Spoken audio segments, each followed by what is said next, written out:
حبيب هذه بسم الله هذا اللي فوق هرقل وابنه هرقليوس، واللي تحت هرقليوس وابنه كنستانتين. هذول مدخل المتحف مخليهن. العملات او الدينار البيزنطي الذهب اللي تم استخدامه في عهد الرسول صلى الله عليه وسلم. الاغلب يسمع عن الدينار ولكن ما شاف. شوفوه معي. هذه الصورة العملة البيزنطية، الشخص الكبير من اليسار هذا هرقل، وإلى جواره ابنه هرقليوس، والذي حكم من 610 ميلادي حتى 641. شاهد صورة العملة بالضبط، وهذه صورة العملة المتداولة أيام سيدنا إبراهيم هي العملة الإغريقية، والعملة أهل الكهف هي العملة هدريان. أما هذا الدينار فكان يستخدم أو يتداول أيام الرسول صلى الله عليه وسلم. هذا الدينار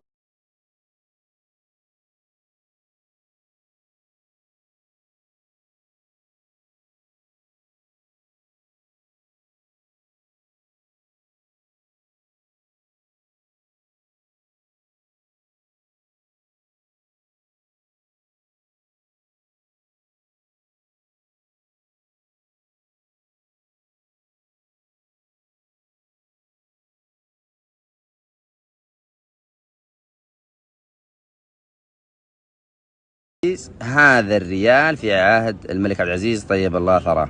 شوفوا كيف، شايفين ريال عربي سعودي واحد مكتوب فوق ضرب في كذا، ضرب مكتوب هذه في مكة المكرمة عام 1370. وشوفوا العلامة ورا، نجي من ورا منقوش ملك المملكة العربية السعودية، وفي النص الملك عبد العزيز بن عبد الرحمن ملك الحجاز وسلطان نجد عبد العزيز آل سعود الله يغفر له. ترى ما نشوف زين. طيب نكمل لكم المقطع الثاني. وهذه طال عمرك هللة واحدة 1383 هجري. اللهم صل على محمد وعلى آله. ترى مو واضحة. ملك سعود الله يرحمه، انتهينا منها. هذه فخمة عندي، ونادرة تلقاها عند أي واحد بدون مبالغة. هذه بمناسبة أول توسعة في عهد الملك عبد العزيز، توسعة الحرم النبوي في المدينة المنورة. طبعا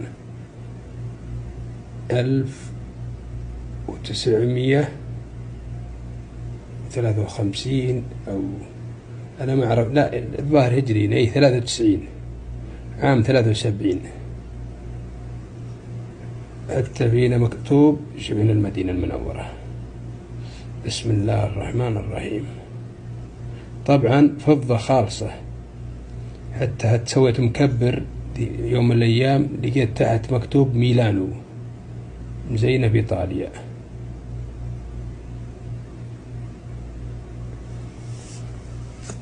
وهذا طال عمرك هذا اللي قال لك ربع قرش عام 1348. باقي له طال عمرك 7 سنين يتم 100 سنة. ملك الحجاز ونجد وملحقاتها عبد العزيز آل سعود الله يغفر له. هذه نطلع الدول العربية شوي، هذا ما حد يعرفه، قليل اللي يعرفه. هذا أيام يوم كانت مصر وسوريا متحدين، طبعا دولة واحدة، هو الجمهورية العربية المتحدة. 10 قروش الجمهورية العربية المتحدة 1387 هجري 67 ميلادي. وهذه نصف قرش عام 46 في عهد الملك سعود أتوقع، لا عبد العزيز الله يغفر له، ملك الحجاز ونجد. بسم الله. وهذا ربع قرش عام 1344، يعني باقي 3 سنين الله يحيينا حياة طيبة يتم 100 سنة. هذا الحالة.